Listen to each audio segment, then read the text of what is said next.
se trata de uma pesquisa. Pronto, aqui. Eu já aceitei aqui.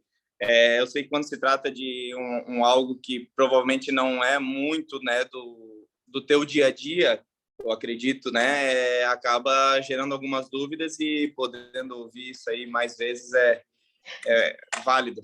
Exatamente, bem porque não é a minha interpretação do que você falou, é o que você falou, né? Sim, exatamente. Uhum. Luiz, deixa eu começar te questionando, te pedindo, na verdade, para você me ambientar um pouquinho na tua trajetória, né? Tá. Hoje, o que você Uhum. faz, enfim, falar um pouquinho.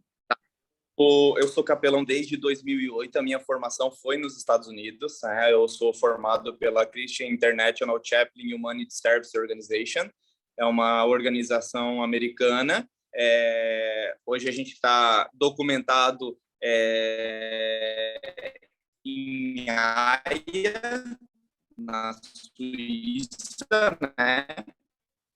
E tem um tratado lá em Genebra, que é o Tratado de Haia, e eu faço parte. E em 2019 eu quis trazer essa organização para o Brasil, mas a burocracia não nos permitiu. Então eu sou um representante deles aqui no Brasil e eu fundei em Joinville o Instituto de Capelania, na qual hoje a gente tem um acordo de parceria e de validação da capelania brasileira nos Estados Unidos. O meu vice-presidente é o presidente da capelania americana.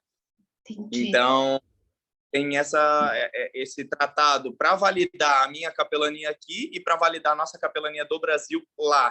Então, hoje a gente faz parte, né, dessa parceria com a Christian International Chaplain. Eu faço os atendimentos desde 2019 na área da saúde, efetivamente como capelão, mas a minha vida inteira eu sou essa pessoa que eu estou falando contigo aqui, que se preocupa, que gosta de se preocupar com os outros, e se alguém demanda para mim é porque essa demanda eu preciso suprir, porque não chegou em mim por um acaso, foi algo, né, como eu digo, proposto por Deus para ser alcançado, tanto para você saber o que a gente faz, quanto para a gente também ter uma visibilidade, porque quando a gente trata de algo religioso ou de cunho religioso, tem muito misticismo, né? As pessoas mistificam demais. O que você é? Você é um padre? Não, eu não sou um padre. Inclusive, eu também não sou pastor ainda, mas eu sou um capelão. E eu tenho um lema que eu levo comigo que eu digo assim: nem todo capelão é um padre ou um pastor, mas todo padre ou pastor deveria ser um capelão, porque o capelão é aquele que se importa com o próximo. E a gente alcança uma esfera que a psicologia, que a psiquiatria, que a filosofia não consegue alcançar, que é a esfera religiosa, que é a esfera espiritual, que é levar o amor de Deus. Então, quando eu ingressei na capelania, foi por esse chamado, foi por essa missão, né? De poder promover o amor de Deus no coração das pessoas, sem colocar uma religião ou uma denominação, né? Luiz, por que nos Estados Unidos? Na verdade, o meu tio é capelão há 20 anos nos Estados Unidos e foi através dele que eu conheci a capelania lá nos Estados Unidos. Eu fui passar um tempo lá, fui morar lá em 2008 e eu sempre fui apaixonado, eu sou um amante do tiro esportivo e da área militar. E quando eu estive nos Estados Unidos, eu acabei tendo contato com a capelania americana, porque o meu tio é capelão na polícia americana. Então, isso me fascinou e eu fiz o curso lá e acabei conseguindo ver que esse era a minha missão, que esse era o meu chamado. Eu não poderia estar como militar, mas eu poderia estar com os militares. Entendi. A capelania no Brasil, ela não é regulamentada, né? Na verdade, assim, ó, ela está, assim, na ocupação brasileira de cargos, né? A gente tem um acordo, porque como ela é constitucional, não é que ela não é regulamentada. Existe, sim, a contratação por uma empresa de um capelão, existe, sim, os credenciamentos. Agora, a questão de não ser regulamentada é algo Regulamentada, muito... é a palavra correta, né? Isso, porque assim, ó, ela é regulamentada porque ela é constitucional. Existe ela na Constituição, tanto é que existe o capelão militar, que ele já entra como um primeiro-tenente na corporação, ele já entra graduado, ele não entra como um soldado, ele já entra como um primeiro-tenente, com uma posição de prestígio dentro da corporação. Então, no meio militar.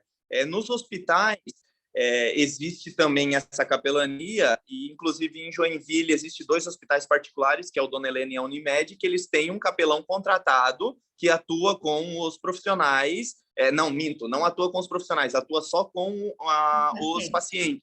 Isso, aham.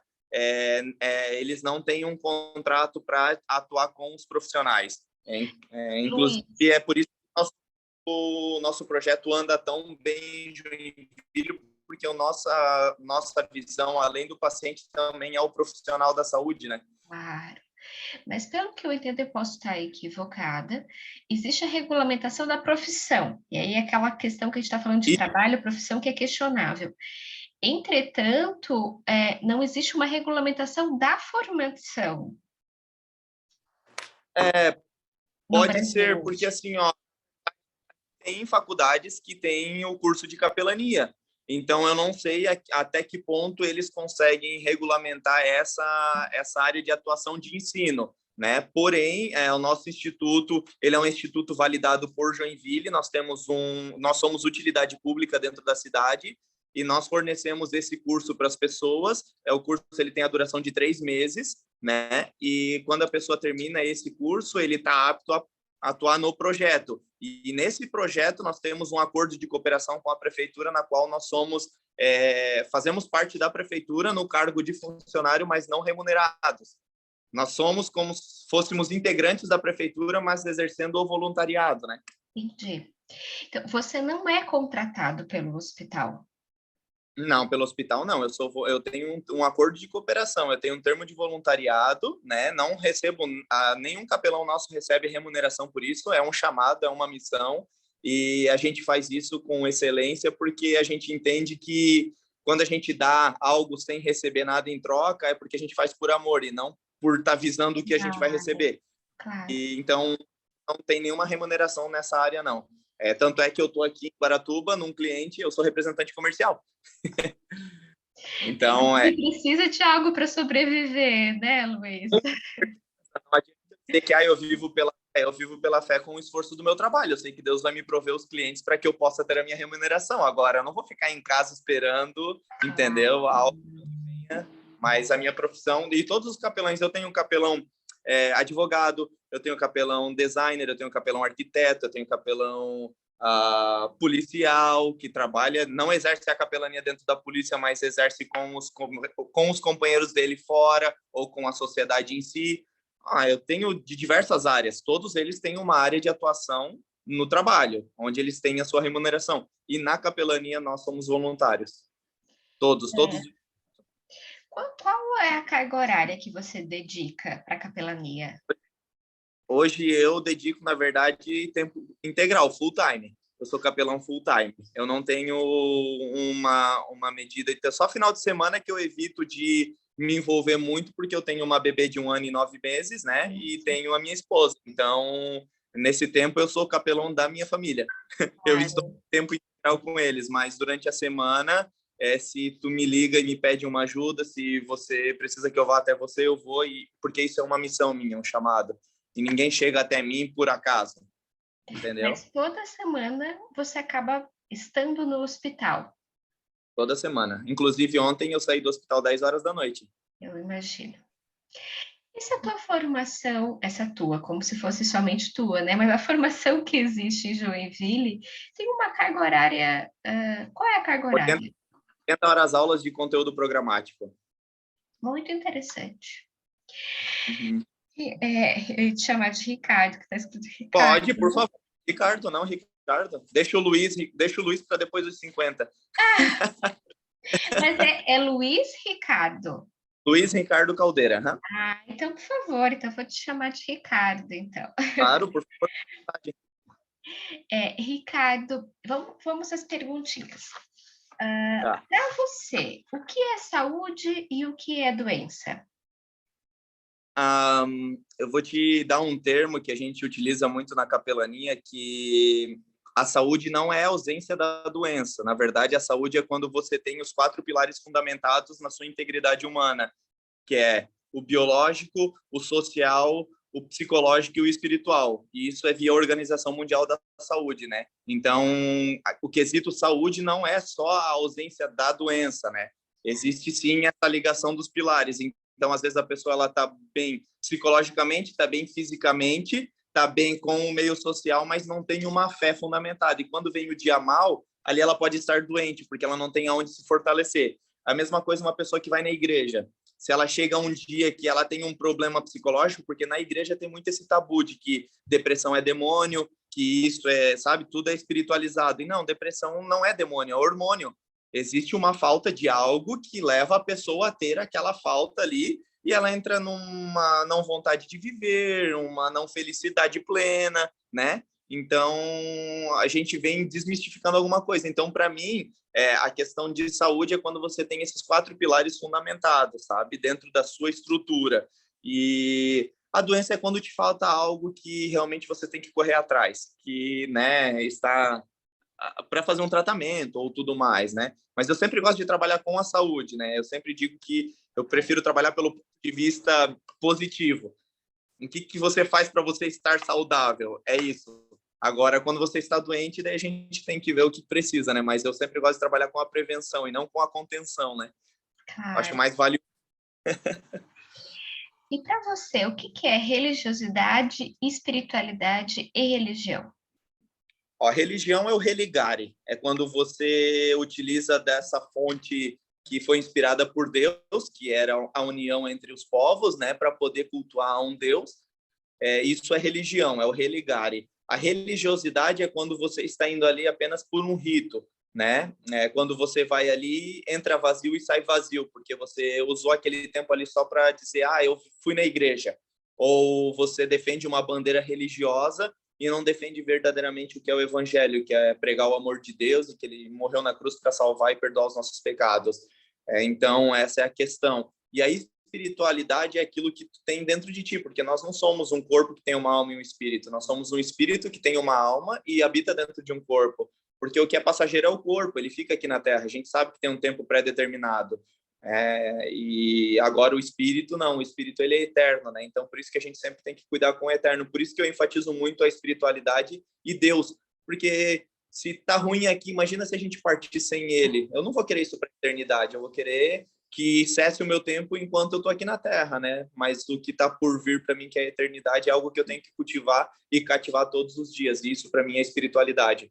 É ter uma crença, é ter uma fé, né? E fé é aquilo que a gente não consegue ver, é aquilo que a gente sente. As pessoas dizem: "Meu, como tu tem fé?" É porque eu vivencio Deus a todo momento na minha vida. Eu tenho muita história para te contar sobre o que Deus fez na minha vida e o que ele faz ainda até hoje, sabe? Então isso é espiritualidade. É você saber que tem um ser maior que te rege e que você precisa ter uma comunhão com ele. Perfeito.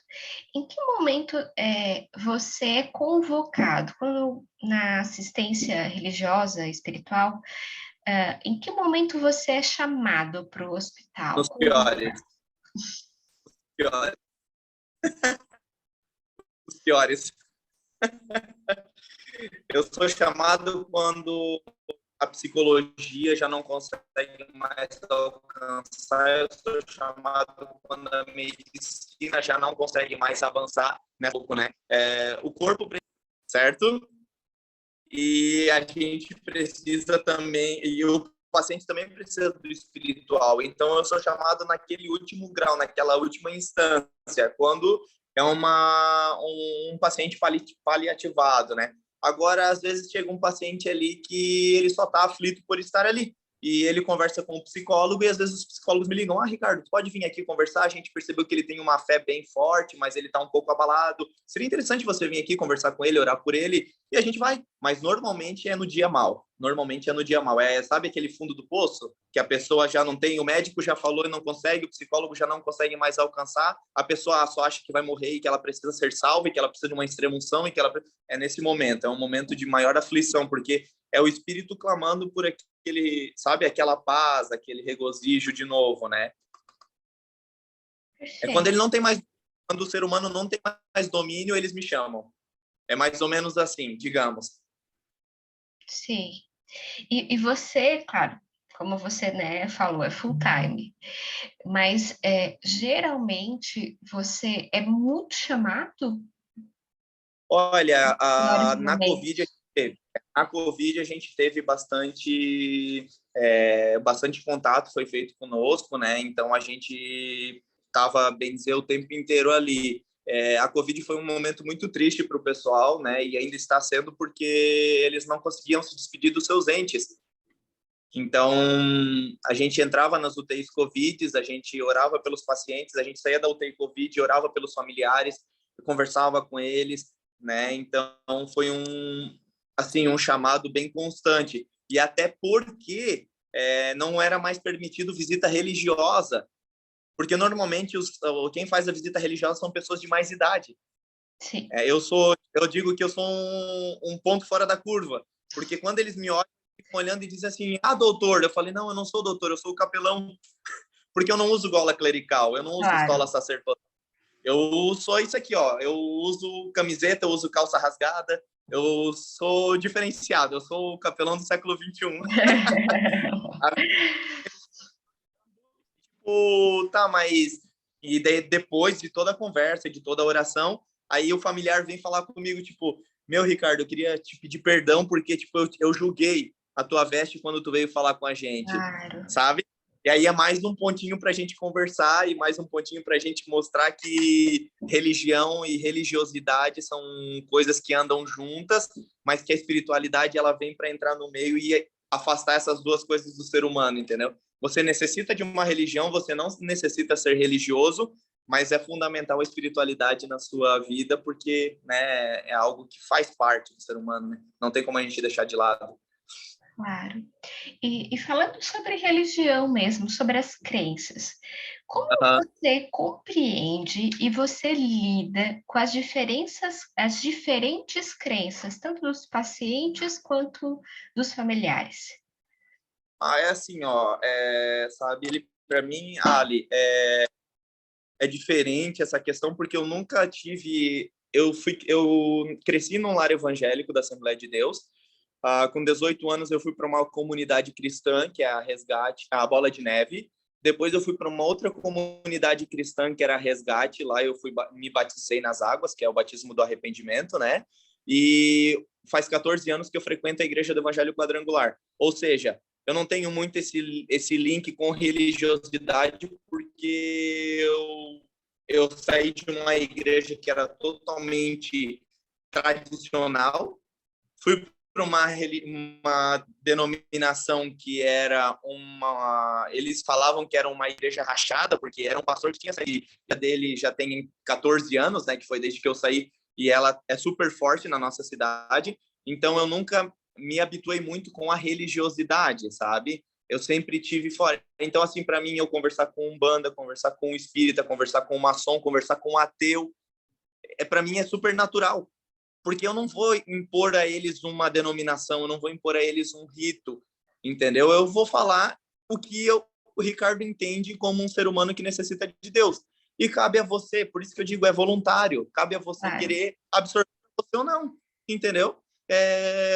Sei lá, eu acho que é uma questão meio que de a gente ter assunto para conversar com todos.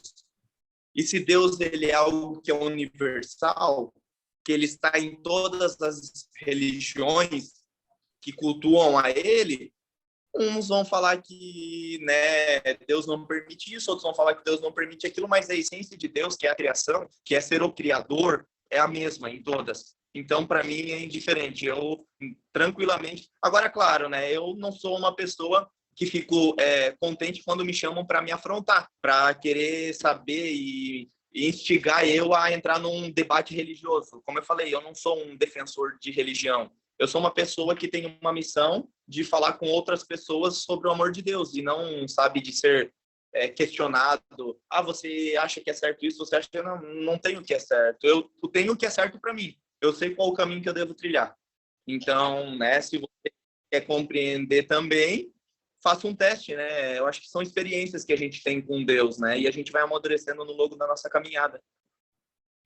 Perfeito. Mas isso quando você falou para afrontar, né? Quando as pessoas te chamam para afrontar. Isso acontece com uma frequência? Acontece, porque muitas pessoas, elas já julgam, então elas olham e, sabe, tem pessoas que chegam a perguntar, o que que você fala? Você fala de Deus? Tipo, mesmo sabendo, entendeu? Então, existem algumas, porque já quer entrar em debate. Eu deixo sempre muito explícito e muito claro, eu digo, eu sou uma vertente que fala assim de Deus. Eu não sou um psicólogo, eu não sou um psicanalista, eu não sou um psiquiatra. Eu não vou tratar das tuas emoções, das tuas razões, dos teus ideais. Eu vou tratar da tua espiritualidade, de Deus. E daí a pessoa começa, né? E existe sim esse confronto, sabe? É quando você começa a entender o mundo espiritual, você vai compreendendo que existe esse confronto, um pouco para abalar, um pouco para te desmotivar, porque a gente esse é o papel do inimigo, né? E quando eu falo de inimigo, eu falo do lado oposto ao que eu falo, né? Eu falo de Deus, então o meu inimigo é o lado oposto de Deus. Então o papel dele é sim matar, roubar, destruir. O papel dele sim é botar confusão na nossa mente para que a gente não alcance o nosso objetivo, que é resgatar vidas que precisam, né, de um acolhimento, de um cuidado, né, digamos assim. Tu consegue falar sobre algum exemplo que isso aconteceu?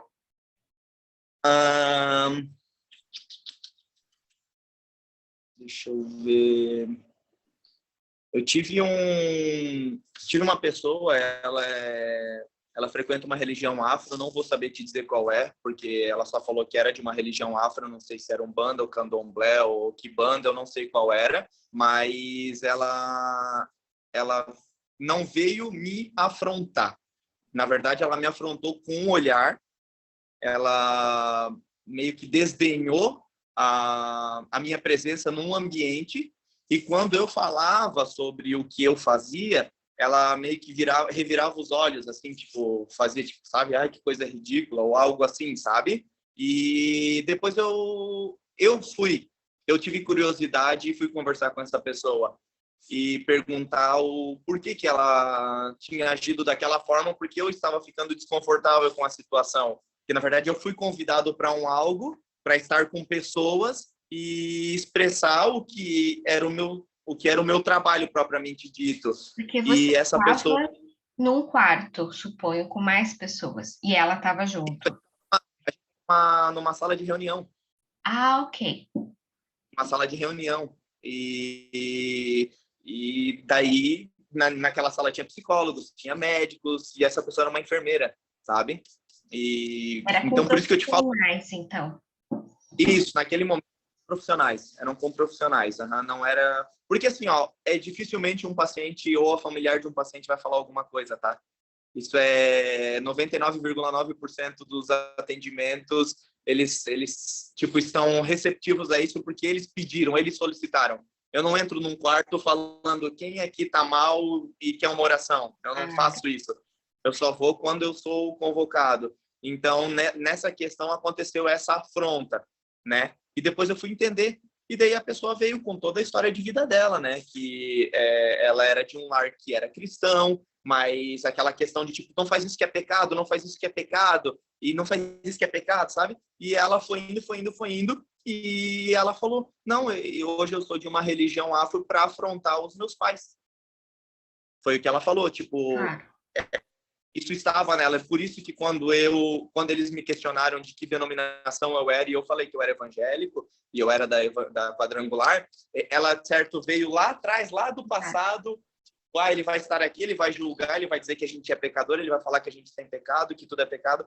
Então, esse foi um dos casos, sabe? A maioria dos casos vem como perguntas sorrateiras, mas que eu sei que são perguntas que querem dar uma calejada.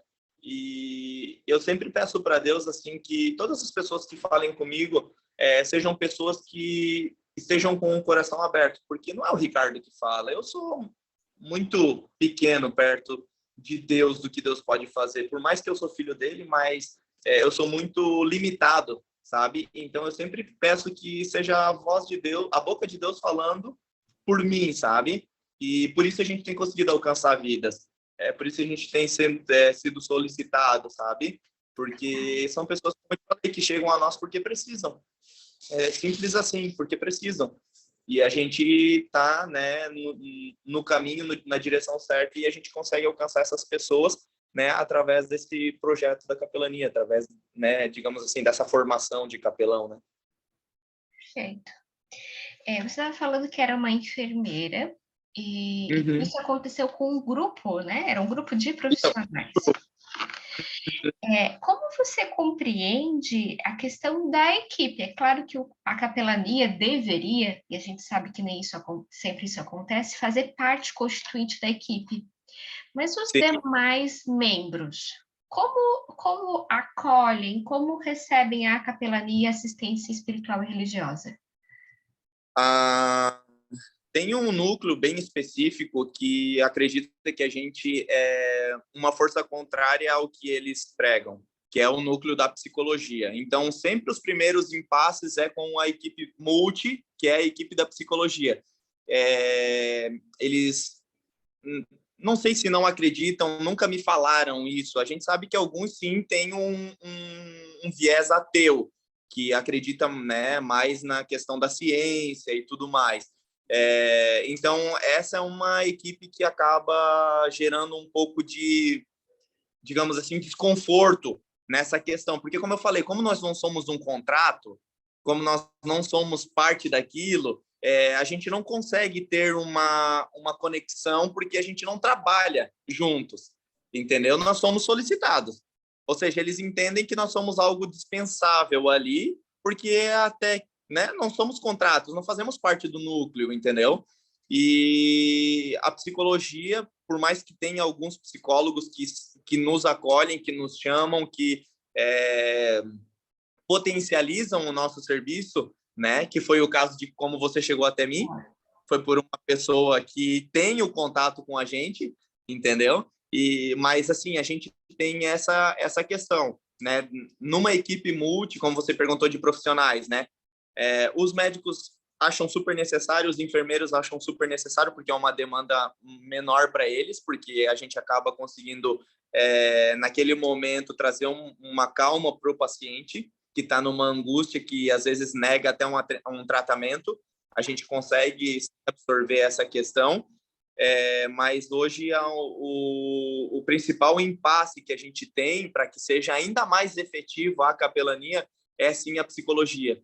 Eles acreditam que a gente entra numa área e a gente não tem talvez essa capacidade porque é um curso tão breve, é um curso tão pequeno, mas como eu disse, desde que eu me conheço por gente, eu tenho um chamado.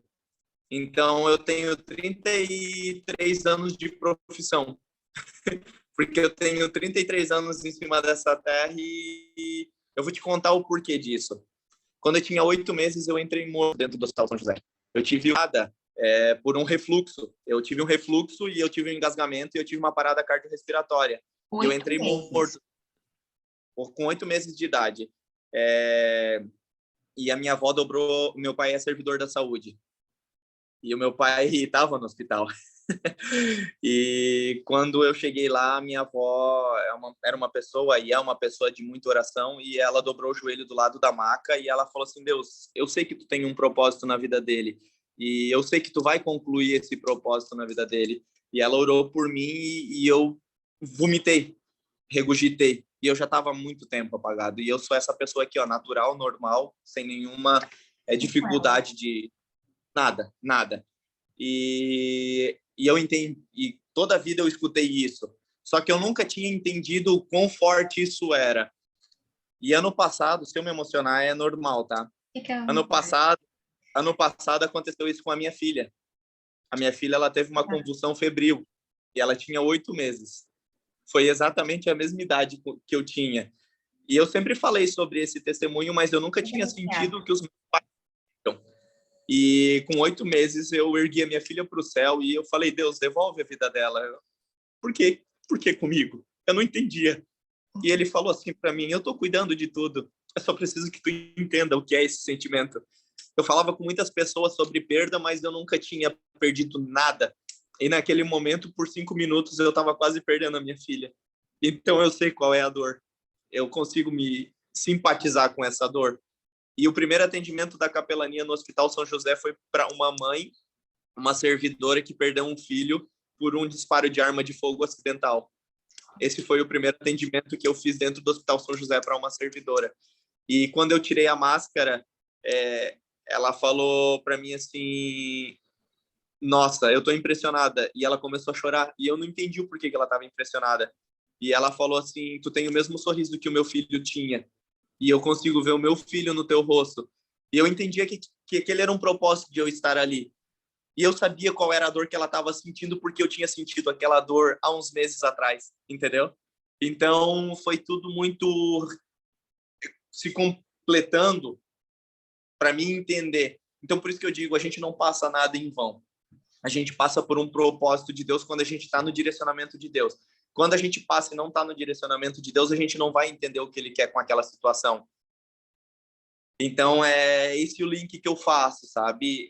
Então, essa é a minha história de vida, desde que eu me conheço. Então, assim, eu acho muito triste quando uma pessoa menospreza um algo, sabe? É porque essas pessoas, elas nunca vieram me perguntar como eu estava ali, como eu cheguei ali e o porquê eu fazia isso, sabe? Elas nunca quiseram entender. Simplesmente eu apanhei sem poder me defender. E eu já fiz, tá? Teve sabatina de psicologia comigo, me colocaram numa mesa com um dos diretores do hospital e me fizeram N questionamentos, sabe? Eu já tive isso. Então, por isso que eu digo, o único impasse que eu tenho hoje não são com todos, tá? Não são com todos, porque tem psicólogos que entendem, mas tem alguns que não querem entender ou entendem e se fazem e acabam, sabe? Então, hoje o nosso maior bloqueio sim na equipe multi com a psicologia. Mas está em Joinville, pelo menos, né? A gente está conseguindo modificar esse quadro, porque eles entendem que nós somos necessários. Eles entendem que nós somos necessários, porque a gente alcança uma área que eles não conseguem alcançar. Entendeu? Eles podem alcançar, mas fora do vínculo de trabalho deles. Se eles estão como psicólogo, eles falam sobre a psicologia. Mas se eles são cristãos e eles não estão atendendo, eles podem sim falar do amor de Deus como um verdadeiro cristão. Sim. Ricardo, eu acho que te escutar, toda a tua fala agora, me dá algumas sensações, né? Mas uma delas me ressalta um pouco a importância dessa pesquisa que eu estou fazendo e de escutar pessoas como você, porque você está me apresentando uma cisão, né? Um rompimento de dois elos. E aí me falo até como esse meu psicóloga também, né? Apesar que eu estou pesquisando, e da importância da gente olhar para isso no sentido de criar diálogos de aproximação, porque algo, né, um não é de forma alguma excludente do outro, são trabalhos completamente opostos, no sentido de diferentes, que podem ser extremamente complementares. Total. E importante para a equipe, importante para o paciente, importante para a sua família. E claro, eu não tive como não ficar toda arrepiada e emocionada com a tua fala, porque acho que isso justifica e explica esse trabalho full-time e toda essa dedicação. Assim, eu não tenho como... Hoje eu não consigo me enxergar fazendo outra coisa, sabe?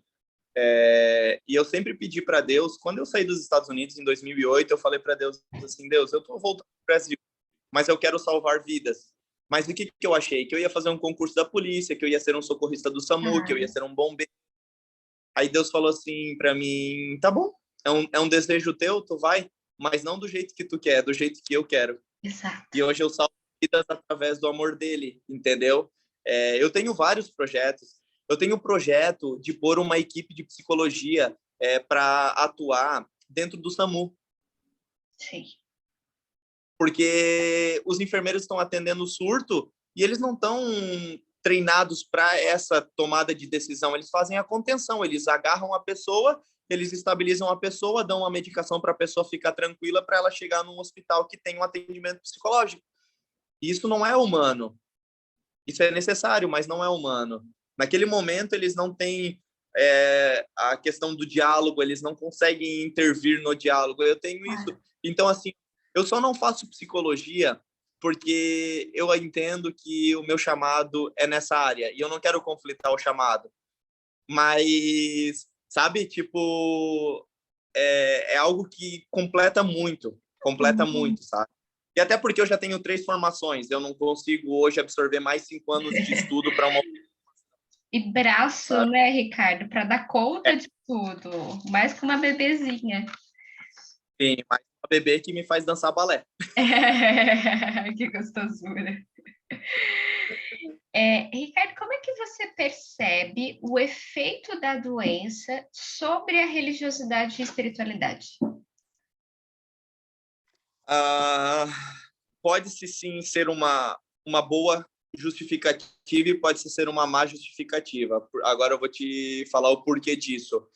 Tem muitas pessoas que entram, né, nessa questão religiosidade. E quando a gente fala de religiosidade, são pessoas guiadas por uma religião e não propriamente dita por Deus. Então, eu vou te dar um exemplo bem simples. A pessoa está com câncer, aí ela vai na igreja, daí ela vai e começa a orar dizendo que Deus vai curar ela, e ela faz uma oração em voz alta, e realmente Deus tem o poder de curar. Mas a pessoa não chegou a perguntar se era a vontade dele curar ela, Claro. entendeu? E o que que acontece? Existem pessoas que são movidas pelo sentimento, e elas vêm e dão profecias que são emocionais e não profecias espirituais. E elas dizem: não, eu vi agora que Deus está te curando, e Deus está te curando. E daí a pessoa parte com Cristo. E aí fica uma lacuna na igreja. E aí aquela pessoa fica em más lençóis, porque ela falou que Deus estava curando ela e que ela tinha visto, mas não, na verdade Deus releva isso, porque ela se compadeceu daquela vida, entendeu? Só que agora ela vai ter que arcar com a consequência de várias pessoas estar julgando ela se realmente ela é uma pessoa de Deus ou não. Porque ela usou o nome de Deus dizendo que Deus estava curando ela.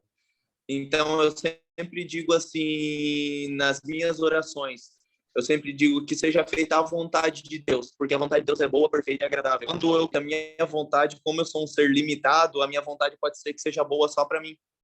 Eu tenho o desejo que Deus te cure. Mas será que a pessoa quer aquilo para ela naquele momento? Porque eu não entendi ainda o contexto familiar dela, eu não entendi ainda o porquê qual é o plano de Deus para a vida dela, porque eu tive uma conversa com ela com uma oração, eu não Claro. tive um momento com ela, um tempo inteiro. E para o Então, paciente, e para a família, tu acha que chega a influenciar quando eles estão doentes a religiosidade e a espiritualidade? sim, influencia. Hoje a gente tem estudos, né? A medicina fez estudos que tem 85% de chance de recuperação mais rápida com uma pessoa que tem um embasamento numa fé, que tem uma fé sólida, que tem uma fé inabalável. Isso é auxílio, até mesmo para cicatrização. Foi feita uma pesquisa de uma pessoa que tinha uma espiritualidade e uma pessoa que não tinha um cunho espiritual, né, ligado a ela naquele momento. E as duas pessoas tinham, se eu não estou enganado, talvez eu esteja enganado, mas era transplante cardíaco. E a melhora do que tinha uma fé, ele aumentou em 85%. Tipo assim, 85% do tempo otimizou o tempo de cura e de processo de cura na vida daquela pessoa que tinha sofrido aquele procedimento cirúrgico, enquanto na outra demorou, teve mais complicação, né? Então, assim, a gente sabe que também isso está ligado à inteligência emocional da pessoa, aquela positividade de pensar coisas boas, de trazer coisas boas, né? A gente também não pode deixar de relevar esse fator, tá? Porque, sim, a inteligência emocional também é um auxílio para a espiritualidade, tá? Você me perguntou sobre religiosidade e sobre espiritualidade. Uma pessoa que tem uma inteligência emocional aguçada, ela sabe o que vem de Deus e o que não vem. Isso se chama sabedoria. E quando se tem inteligência emocional, você sabe o que pedir a Deus. E quando você sabe o que pedir a Deus, você pede o que você vai poder ter de ferramenta na sua mão para usar, porque você tem um chamado, você tem uma missão. E para você concluir essa missão, você tem que ter ferramentas. Então, a espiritualidade são ferramentas que Deus nos capacita, que nos entrega na nossa mão, diferente da religiosidade. Então, sim, para o paciente, um paciente que é muito religioso, mas que ele se apoia em uma crença religiosa, é um pouquinho diferente daquela pessoa que não liga muito para religiosidade, mas sim para um Deus, que independente se ela está na católica, se ela está na evangélica, se ela está na espírita, independente da religião dela, sim, ela tem uma espiritualidade e daí isso sim ela consegue ter uma otimização do seu processo de cura, entendendo que cura nem sempre é a ausência daquela doença, tá? No mundo espiritual, às vezes a cura é uma cura do espírito, para a pessoa se perdoar, para a pessoa perdoar pessoas, para que Deus possa levar ela para a eternidade. Eu entendo isso. Nem sempre ele quer curar para deixar você aqui, porque talvez você não lembre dele quando você sair do hospital. Porque a gente tem essa tendência de se preocupar e de agradar a Deus só quando a gente está no dia mal. E eu te dou isso, tá? Eu tive uma pessoa que eu fui 3 vezes na UTI orar por ela, e na última oração ela foi estubada. E eu encontrei ela agora, 6 meses depois disso, e eu perguntei para a família como ele estava, porque quando ele saiu do tubo, ele fez 1001 promessas a mim. E eu falei para ele, tu não precisa prometer nada para o Ricardo. É você e Deus, porque Deus te deu uma oportunidade de viver. Eu perguntei para a esposa dele como ele estava, porque ela tinha muitas queixas. E ele falou assim, Ricardo, eu vou notícia. Ele tá tal com a gente, com a convivência, ele não dá mais valor à família como ele dava antes. Eu falei, isso era uma pessoa que estava sendo ligada a uma religiosidade, estava sendo, né, segurando em algo religioso, rito. Entendeu? Então, sim, tá? Existe sim. Por isso que eu digo, cura nem sempre é para a pessoa permanecer nessa terra. Às vezes a cura é para Deus levar ela. Eu entendo dessa forma, né? Isso é uma coisa que eu entendo, né? Não pode ser que é uma interpretação minha. Então, tem a ver com a tua crença e o teu valor, né? Isso, exatamente. Exatamente. E aí, bem nesse sentido, tu acha que tanto o diagnóstico quanto o prognóstico do paciente acaba influenciando tanto na assistência espiritual, religiosa, quanto na própria religiosidade do paciente? Diagnóstico e prognóstico. Assim, eu digo, isso, eu te digo assim, ó, eu vou te dar um caso do mente super espontânea, uma pessoa mega hiper para frente. E ele teve um diagnóstico de uma diabetes emocional, pela perda do irmão dele. A gente perdeu o nosso tio, o meu tio, no caso, né, o tio da minha esposa. Ele teve uma parada cardiorrespiratória, e depois eu posso te contar, se tu quiser, como eu entendi que era naquele momento, ele não era para ser curado, era para ele ir para a glória, porque ele estava bem com Deus, mas desencadeou um processo de uma diabetes no meu sogro. E o meu sogro se desmotivou de ir na igreja, que ele não entendia por que Deus tinha permitido ele passar por aquilo. Claro. Porque justamente do tabu de eu ter que me medicar. Se eu sou filho de Deus é o médico dos médicos, por que eu preciso tomar uma medicação? É uma questão cultural, de religião, de religiosidade. Porque a igreja dizia que Deus cura. E realmente Deus cura. Mas ele pode curar através do remédio. Por que ele tem que curar só com palavra? Aí eu tenho que entender que eu posso receber a cura de Deus quando a minha fé é motivada e quando eu creio que Deus vai me curar. Então, a não cura dele, talvez não era a minha fé de estar orando por ele que ia curar, era a fé dele de estar recebendo a oração. Porque a minha oração não cura. O que cura é a fé dele em absorver aquela oração e acreditar que ele foi curado. E acreditar que ele tem um Deus poderoso para curar ele. Então, quando há um diagnóstico, eu já digo que a pessoa ela já tem que entrar num tratamento de paliativação, tanto na parte psicológica quanto na parte espiritual, porque quando ele está paliativado com uma sentença de uma doença que vai andar com ele por algum tempo, ele vai precisar dessa força. E eu te digo, as igrejas, eu acho que elas não estão, do meu ponto de vista agora, Tati, falando do Ricardo, as igrejas elas não estão preparadas para lidar com pessoas assim, justamente por causa da religiosidade, por querer enfiar uma Bíblia goela abaixo, entendeu? Às vezes colocar em cima da pessoa que ela está passando por aquilo porque ela está colhendo algo que ela plantou, sabe? A pessoa já tem o peso da doença, aí ela tem mais o peso do julgamento de uma pessoa que vai conversar com ela. Tipo, não faz sentido, mas isso existe. Então, quando há um diagnóstico, sim, a tendência é a pessoa se afastar da espiritualidade, porque ela diz assim, eu sou tão bom, por que eu estou passando por isso? Claro. Eu sou eu faço tantas coisas boas, eu dou cesta básica, eu ajudo pessoas, eu dou comida. Por que eu estou passando por isso? E Deus não é só tu ajudar pessoas, ele não diz que é só por boas obras, mas sim as boas obras fazem parte. Existe a bondade, existe 7 frutos do Espírito. Dentro, é como se fosse uma tangerina. É um fruto do Espírito, mas tem 7 gomos. E um dos gomos é bondade e um dos gomos é benignidade. A bondade é quando você vê uma pessoa na rua e você é bom para ela, você dá um prato de comida, você dá um dinheiro para ela, ou uma roupa, isso é bondade. Benignidade é quando você é além disso, é quando você tira essa pessoa da rua, quando você leva ela para dentro da sua casa, quando você veste ela, quando você cuida dela e quando você diz assim, ó, agora você está pronta para viver no convívio social. Isso é ser benigno, isso é avançar a bondade. Então, muitas pessoas se apoiam na bondade. Aí, eu sou bom, eu dou uma cesta básica, mas e aí faz N coisas erradas, digamos assim, mente, usurpa de um tempo que não era para usurpar daquele tempo daquela pessoa, sabe?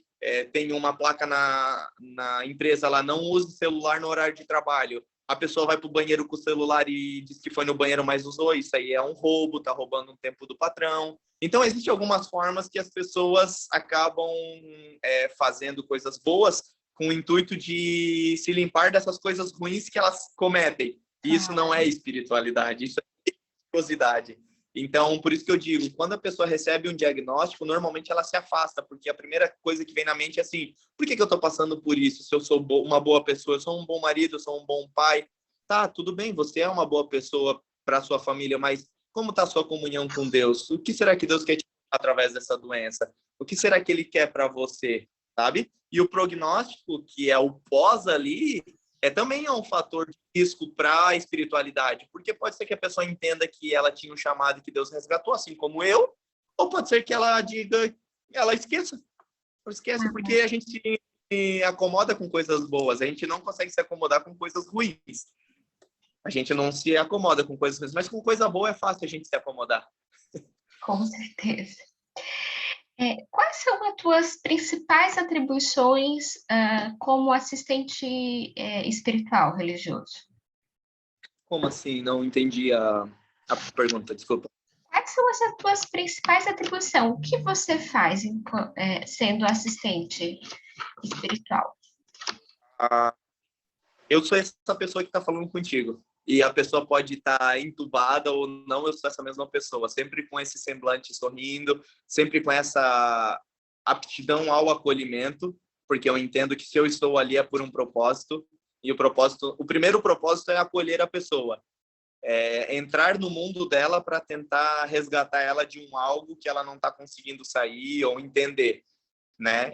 E claro que eu sempre sou acionado com um vínculo religioso. Então, né, normalmente eu já sei que ela já tem um trajeto comigo. Ela já tem um início, que é quando eu acolho ela, e ela já vai ter um trajeto até chegar no ponto que é o ápice, que a gente chama, que é o ponto de ela realmente perceber se ela quer estar com Deus, se ela quer ter Deus na vida dela, né? Se ela não tem essa crença, ou se ela tem uma crença, se ela tem um Deus, ela só se fortalecer mais e tentar entender o porquê que ela está ali naquele momento. Então, eu tenho essas questões. Primeiro é o acolhimento, é sempre um sorriso, é sempre uma palavra positiva, uma palavra de fé, de esperança, sempre trazendo que isso é uma natureza nossa, que a gente vai passar por dias ruins, vai passar por dias bons. A gente tem personagens na Bíblia, né, que foram personificados ali na palavra de Deus, que passaram por momentos. Então, se nós somos a semelhança de Deus, assim como aquelas pessoas eram lá no passado, nós também vamos passar por situações.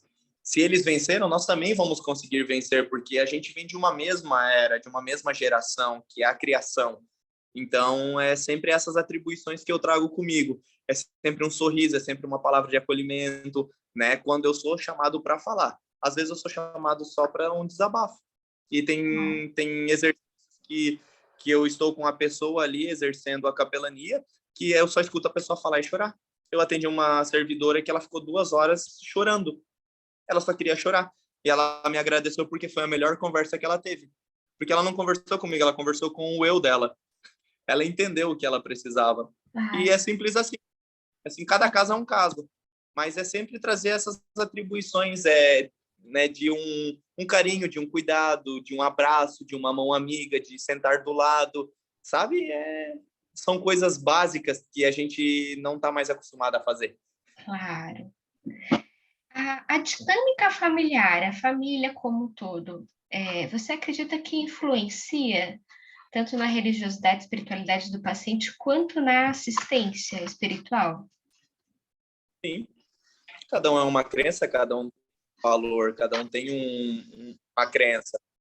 Então, isso existe sim. Tem pessoas que o paciente está ali entubado e elas falam, eu te chamei aqui porque eu tenho Deus na minha vida e eu precisava de uma pessoa para orar, mas o meu irmão não acredita e ele está ali. Mas assim, é aquela ação de desespero da família de poder ter um ente alcançada. Eles vão tentar tudo para salvar aquela vida ali, entendeu? Então, existe sim. A dinâmica familiar, ela interfere sim. Assim como, né, a Bíblia fala que não pode haver julgo desigual. Ou seja, eu sendo cristão, eu não consigo ter um relacionamento conjugal com uma pessoa que não é cristã, porque logo o meu desafio vai ser muito grande, porque é muito mais fácil eu me despojar dos desejos da carne do que me despojar dos desejos espirituais, porque a carne é o que eu posso tocar, o que eu posso alcançar, e o espiritual eu não consigo ver, eu só consigo sentir. São poucas pessoas que têm visão espiritual, né, que veem algo, né, que a gente chama de epifania, né, que vê anjo, ou que vê um mundo espiritual.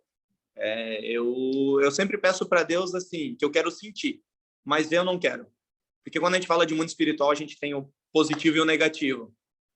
E eu não quero ser, não digo espantado ou assustado, mas eu não quero ver. Eu sempre peço para Deus que eu não quero ter essas visões. Eu sempre gosto de sentir a presença dele ou sentir algo que não agrada a ele ali para que a gente possa fazer uma intervenção. Mas eu sempre digo para ele que eu não quero, sabe? Mas existe sim essa questão da família de ser tanto uma força para essa vida ser alcançada quanto um distanciamento dessa vida ser alcançada.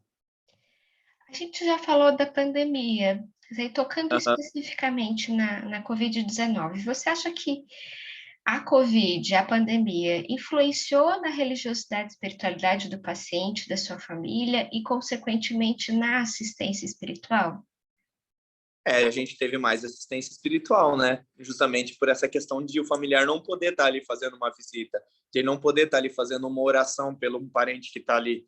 Então, a nossa presença foi de suma importância, porque nós estávamos aptos a entrar naquele momento dentro de uma UTI Covid e orar por aquela pessoa, alcançando, né, aquela vida como se fosse um familiar dele, mesmo sabendo que uma parede não interfere numa oração, tá? E agora eu vou te dizer o porquê que isso é real. Tem um aluno nosso que está nessa turma que está em andamento de capelania, que ele veio para fazer o curso de capelania porque ele falou assim, eu senti desejo de fazer por alguém o que tu fez por mim, e o que eu fiz por ele. Ele é esposo de uma servidora da prefeitura, ela é responsável pela agenda do prefeito, e um dia o prefeito de Joinville me chamou lá e falou assim, Ricardo, eu preciso que tu dê uma atenção para a Rosângela, porque o esposo dela tá... Eu tô te falando nomes porque isso é algo que eles contam para todo mundo, e eles fazem questão, sabe? Porque foi uma grandiosidade para eles. E E o também prefeito não falou assim, será divulgado, então pode ficar super tranquilo.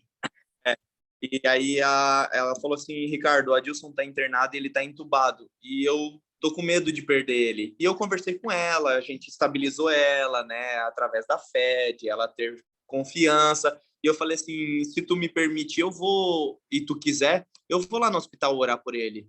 E ela falou assim, meu Deus, é tudo que eu mais quero. Aí o prefeito entrou em contato com o hospital, porque lá tem uma capelã de paciente, e eu falei assim, prefeito, você quer que eu vá lá? Eu vou, mas eu vou por uma permissão sua. Você é o meu líder, você é a autoridade de mim. E ele falou assim, não, perfeito, Ricardo. Ele entrou em contato junto com o secretário de saúde e eles conseguiram a visita. Só que quando eu cheguei lá, por não ser um hospital da minha convivência, eu não pude entrar no quarto. A capelã falou assim, Ricardo, tu pode orar aqui na porta. Ele está no leito tal, mas tem 6 pessoas nesse quarto, ele está no leito do meio, parece, ou era o terceiro ou quarto leito, e você pode orar aqui da porta. E a porta estava fechada. E eu falei assim, Deus, eu sou tão pequeno, eu não quero cair na questão de eu ter que encostar na pessoa para tu poder curar ela, ou de tu poder fazer algo por ela, porque eu acredito que não é porque eu tô tocando, mas assim porque tu tá tocando. E a minha oração foi que Deus tocasse ele, porque eu não estava conseguindo chegar a ele para fazer a unção, digamos assim. Isso foi numa sexta-feira. No domingo ela me mandou uma mensagem, mas não foi ela me mandando uma mensagem, foi um áudio dele. Ele Oh, agradecendo a oração. Ele foi estudar no sábado, e no domingo ele mandou um áudio de WhatsApp. que incrível. Então, assim, não tem como explicar o que É, aconteceu. Só ele pode entender o que foi Deus fez naquele momento na vida dele, que o que lindo. ele viu, sabe? Então, mas para você ver que não tem, sabe, um conflito muito grande, é quando existe uma preposição de um algo que está sendo proposto aquilo para ser efetivo. É simples, é algo simples. Ele falou: pedi, dar-se-vos-á, buscai e achareis, o que é meu é para os meus filhos. Então, tipo, sabe, existem coisas que a gente não vai conseguir explicar. Mas tu vê, foi uma intervenção familiar que solicitou uma oração lá, né? Tipo, que permitiu essa oração lá, a gente foi e fez. Então, sabe, existem coisas e ele hoje está fazendo, está na turma de capelania com a gente, o Adilson. Legal. E na Muito primeira aula legal. ele deu esse testemunho. Ele Olha, falou, eu estou fazendo aqui porque o Ricardo, ele fala assim, ele me salvou. Mas, tipo, não foi eu. Eu só claro. fui um, entendeu? Mas a pessoa é o que ela consegue ver. Ela consegue externar Deus através de olhar para mim. Ah, Então, é assim. que lindo.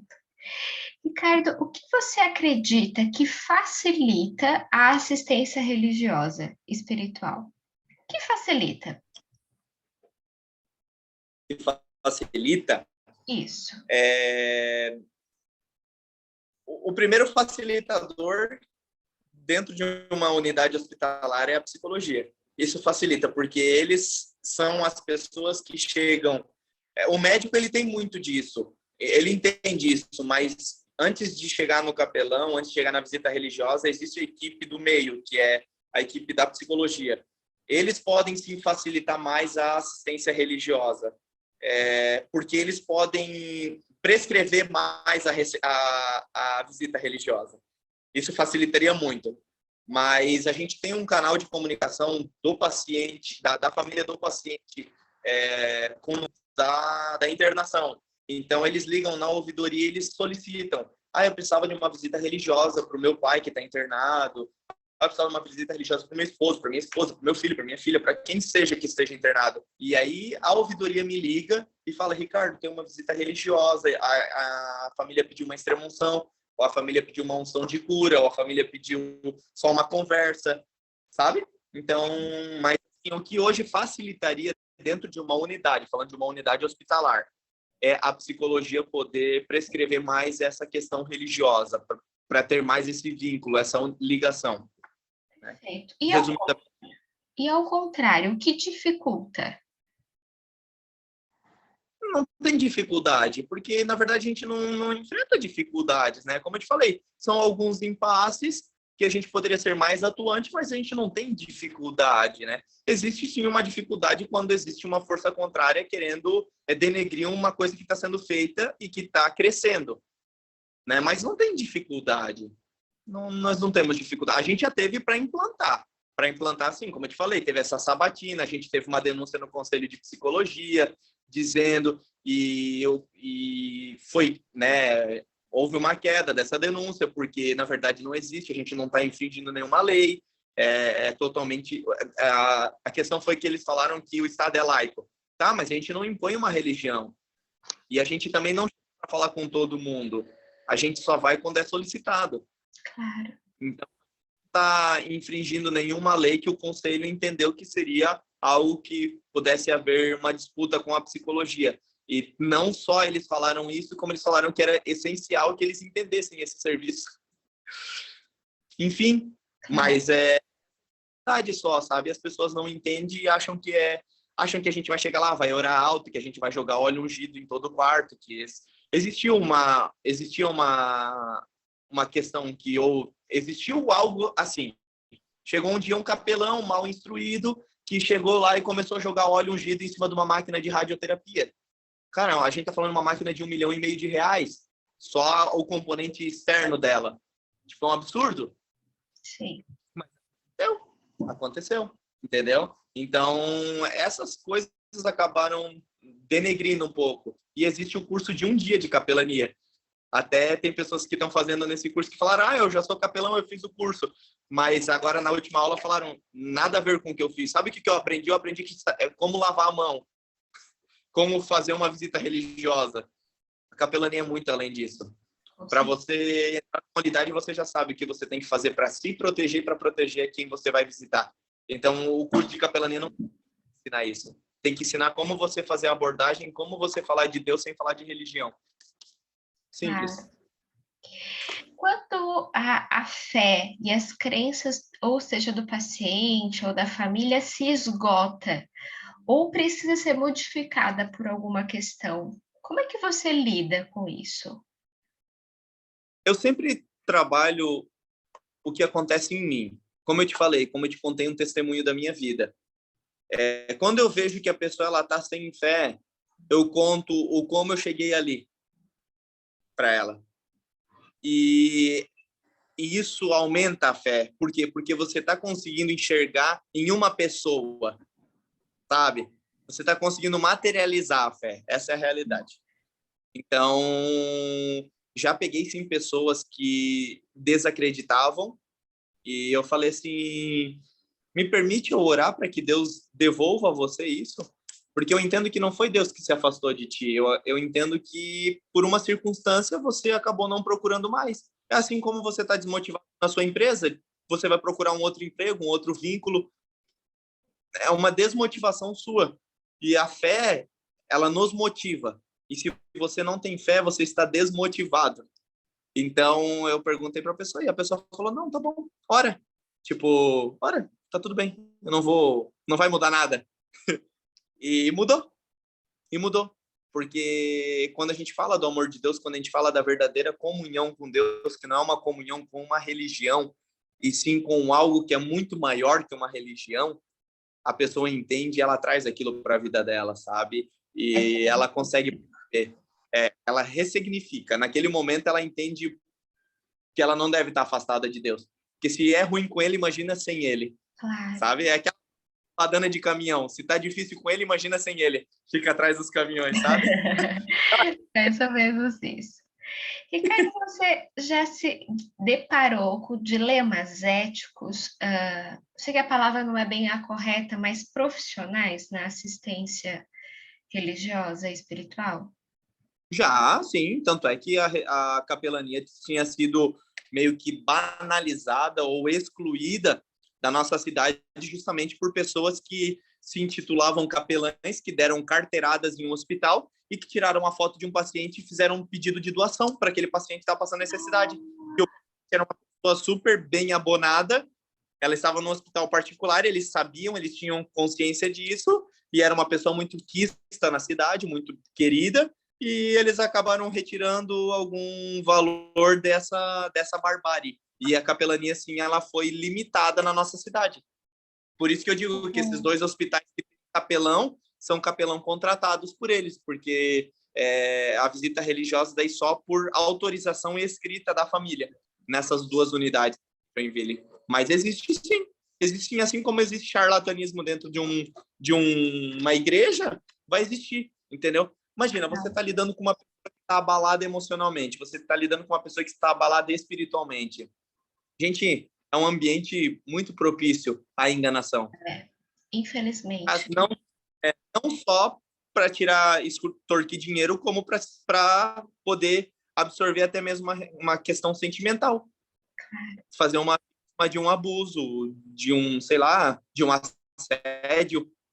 A pessoa está ali, está necessitada, assim como eu já fui assediado, tanto por homem quanto por mulher. Eu já recebi mensagens dizendo assim, sabia que saudade mata? De um homem. Já fui assediado também. Por quê? Porque são pessoas que são dependentes, elas estão esperando alguém que se compadeça delas, que conversem com elas, e quando você entrega um carinho, quando você entrega um amor, elas ficam reféns. E eu falei assim, eu acho que você está confundindo as coisas. Eu acho que não é bem por aí. Eu acho que eu entendi algo que eu não queria estar entendendo. Aí a pessoa, não, me perdoa, não foi isso que eu quis dizer. Eu falei, não, pode ser que eu esteja equivocado, mas ao meu entender foi isso. E daí a pessoa depois, né, mas existe sim, existe sim. As pessoas fogem, tanto para quem está sendo atendido quanto para quem atende. As pessoas estão entrando nesse... É um mundo muito perigoso, na verdade, né? E dilemas éticos pessoais? Sim, acontece, não digo ético, mas existem confrontos diários. Às vezes a gente fala tanto de fé e às vezes a gente se pega desmotivado, às vezes a gente se pega longe, sabe? Mas isso é o mundo espiritual. Talvez tu tenha uma compreensão, mas não consiga entender na sua totalidade, que a gente sofre essa influência. Então, às vezes, o inimigo fala assim, tu fala tanto de a pessoa vai se dar bem, que a pessoa vai isso, que Deus pode isso, e agora tu tá com isso aí para resolver na tua vida, sabe? Mas eu tenho um capelão que cuida de mim, eu tenho um pastor que cuida de mim, eu tenho um psicólogo que cuida de mim. Porque senão eu fico louco, eu fico louco. Aí É... é só é só no Lexotan, é só nas coisinhas pesadas. Graças a Deus, o máximo que eu uso é um Tilenol. E acho que a importância de cuidar de quem cuida tanto Sim, também, né? esse é o meu lema, tá? A gente tem o lema do nosso projeto que é servindo aos que servem. E eu também preciso ser servido porque eu também sirvo. Perfeito. Como a última perguntinha, tá, Ricardo? Hã? Como a assistência espiritual e religiosa influencia na sua vida pessoal?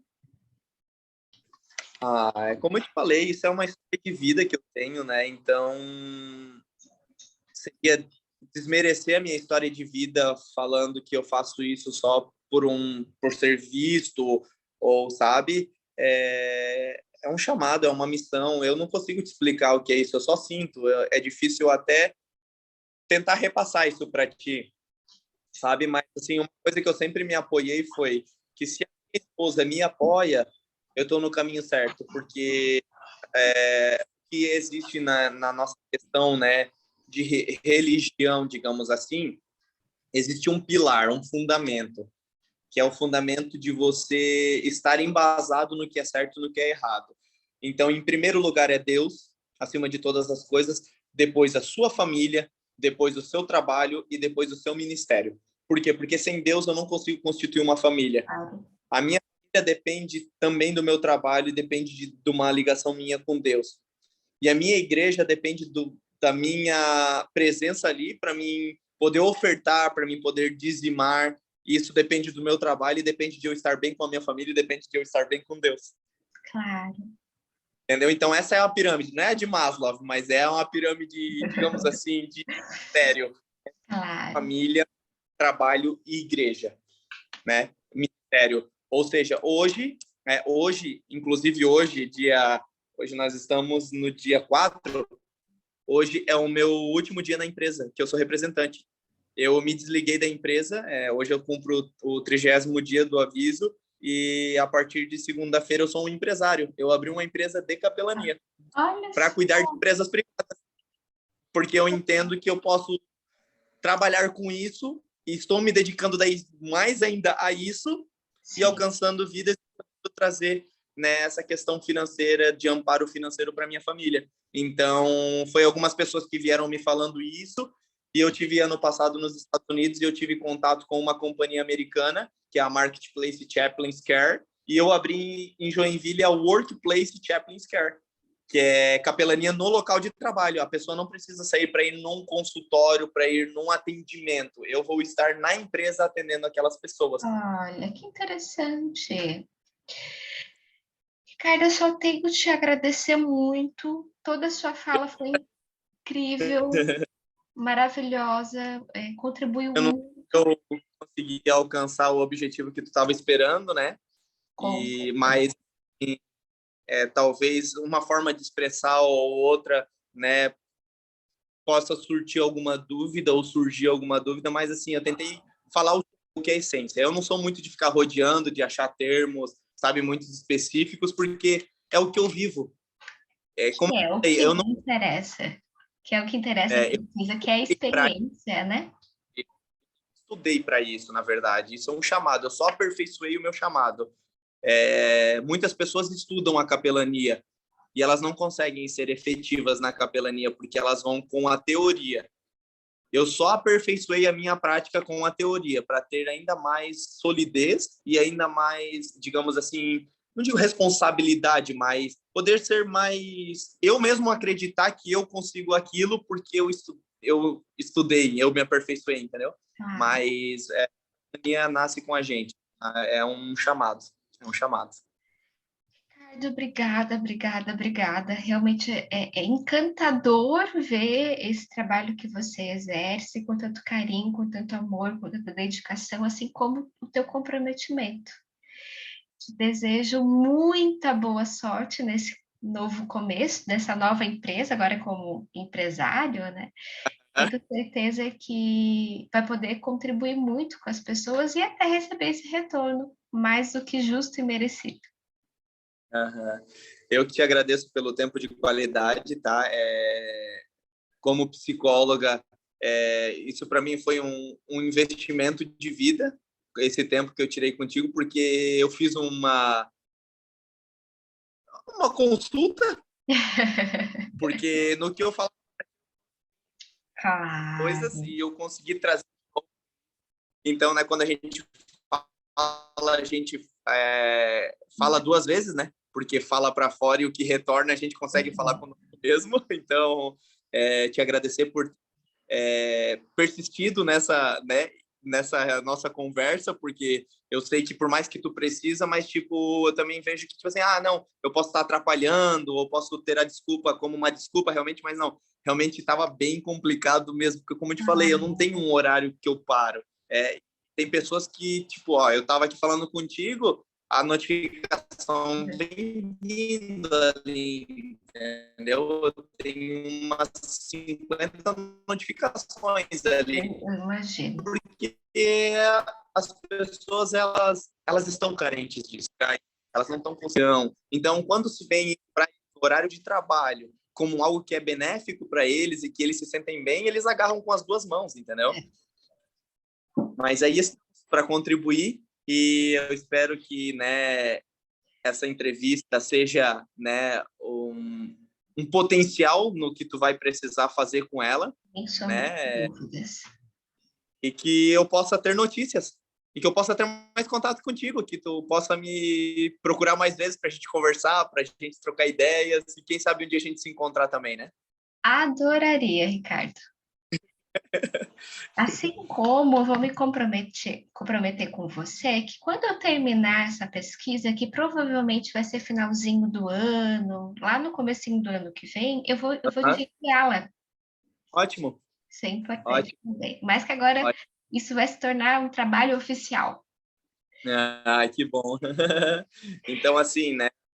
Precisar de mim, eu estou à tua disposição. Né? Fique à vontade para me questionar se gerou alguma dúvida. Me manda uma mensagem, Ricardo. Me manda um áudio, eu não entendi muito bem isso. Ou tu podia me explicar novamente isso, eu te Ah, mando de novo. então, Vai vendo. obrigada. A princípio está ótimo, foi muito importante. Ricardo, qual que é o seu e-mail para depois te mandar o questionário? Luiz com Z, Luiz com Z, Tá? Ricardo, Tudo C de junto. capelão. C de capelão. Ricardo. Luiz com Z, Ricardo, C de capelão. C de Ok. caldeira, que é uma Aham. arroba, Cortou o arroba. arroba, gmail.com. Fechado. Aí eu já te mando o questionário. Aham. Ricardo, muito, muito, muito, muito obrigada. Um excelente final de semana para você, um bom empreendimento, uma boa vida. Tudo de bom Para para você você. também, para você também, para sua vida profissional, que Deus te abençoe, te guarde, te ilumine, tá? Que você possa ser a peça fundamental na vida das pessoas que te procuram. Amém. A nossa. Bom? Bom, Fica bem, tá? você Tchau, também. Tchau, tchau. tchau.